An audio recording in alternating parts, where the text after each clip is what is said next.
Assalamualaikum warahmatullahi wabarakatuh.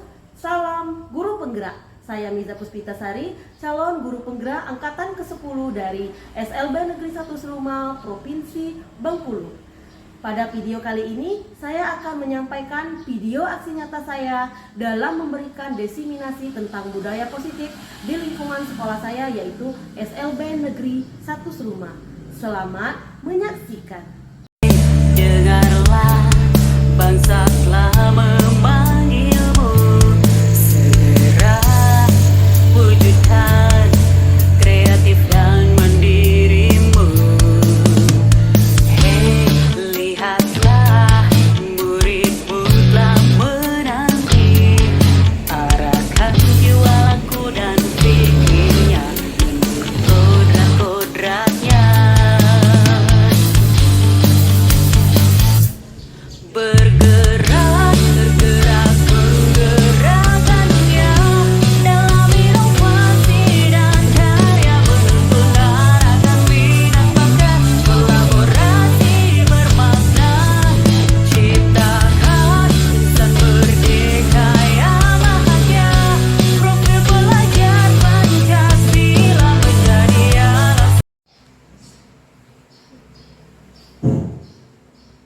Bismillahirrahmanirrahim.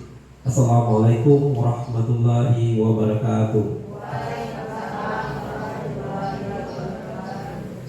Alhamdulillahirabbil alamin. Salatu wassalamu ala asrafil anbiya'i wal mursalin wa ala alihi washabihi ajmain, amma ba'du.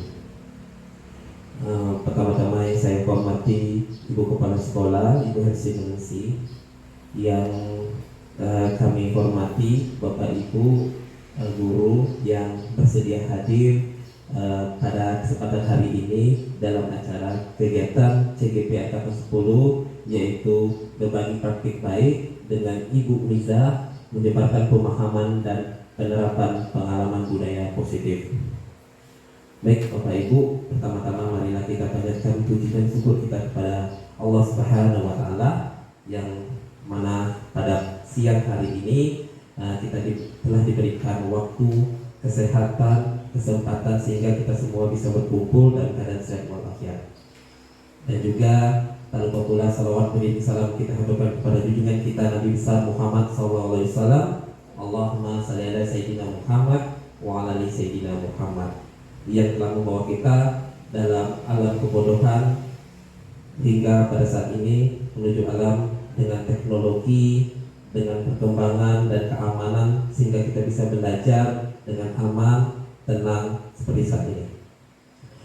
Baik Bapak Ibu, pada kesempatan hari ini izinkan saya selaku moderator untuk membacakan susunan acara pemahaman budaya positif di SLTN 1 Seluma yang akan nantinya dibacakan oleh Ibu Miza Puspitasari SPD selaku CGP Angkatan 10 Provinsi Bengkulu SLPN 1 Seluma.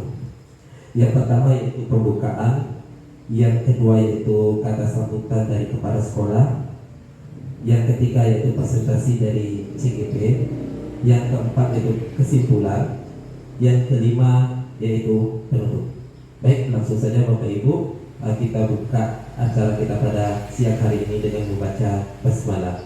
Bismillahirrahmanirrahim. Selanjutnya ke acara yang kedua, yaitu kata sambutan dari kepala sekolah untuk Ibu Hersunasi. Kami mohon kesediaannya.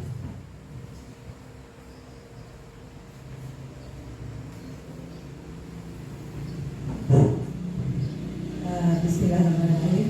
Assalamualaikum warahmatullahi wabarakatuh. Selamat siang dan salam sejahtera untuk kita semua. Marilah kita tak henti-hentinya memanjatkan puji dan syukur kita kehadirat Allah SWT, yang mana kita pada hari ini di menjelang siang hari ini kita masih diberi kesehatan, kesempatan berkumpul dalam rangka penyebaran pemahaman penerapan pengalaman budaya positif, itu CGP Angkatan 10 atas nama Miza Puspitasari. Yang terhormat Wakil Kurikulum, yang terhormat Wakil Kesiswaan, Bapak Ibu guru, staf dan karyawan,